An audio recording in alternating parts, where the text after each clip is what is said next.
ઉનાળુ પાકમાં હાલ ફૂલ અને ડોડવા બંધાવાના સમયે ઈયળનો ઉપદ્રવ જોવા મળતો હોય છે.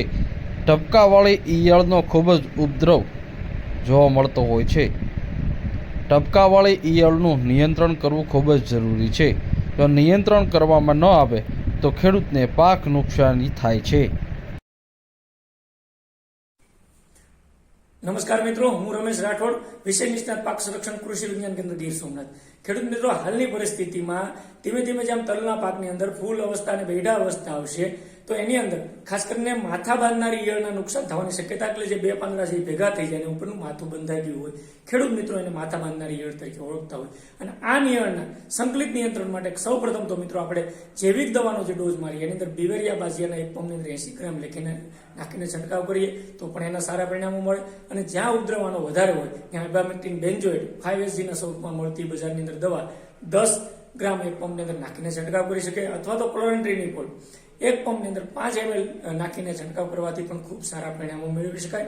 અને સાથે સાથે જ્યાં સૂસ્યા પ્રકારની જીવાતોને ઈયળનું નુકસાન હોય એની અંદર પ્રોફેનોફોસ પ્લસ સાયપરમેથ્રિનના મિશ્રણવાળી દવા 1 પંપની અંદર 35 ml નાખીને પણ છંટકાવ કરવાથી ખૂબ સારા પરિણામો આ તલની અંદર માથા બાંધનારી ઈયળ સામે મિત્રો આપણે મેળવી શકીએ અને ખૂબ સારું ઉત્પાદન પણ મેળવી શકીએ. આભાર.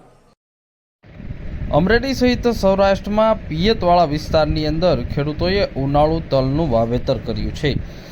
તલનો પાક હાલ લહેરાઈ રહ્યો છે અને ખેડૂતોને મબલક ઉત્પાદન થવાની આશા પણ સેવાઈ રહી છે. પરંતુ હાલના સમયે ફૂલ અને ડોડવા બંધાવાના સમયે ટપકાવાળી ઈયળ આવતી હોય છે અને આ ટપકાવાળી ઈયળનું રોગ નિયંત્રણ કરવું ખૂબ જ જરૂરી હોય છે. કારણ કે જો નિયંત્રણ ન કરવામાં આવે તો ડોડવા બંધાયેલો હોય જેમાં આ ઈયળ મોટી માત્રામાં નુકસાન કરે છે. રોગ નિયંત્રણ કરવા માટે કૃષિ વિજ્ઞાન કેન્દ્રના રમેશ રાઠોડે જરૂરી સૂચનો જણાવ્યા છે.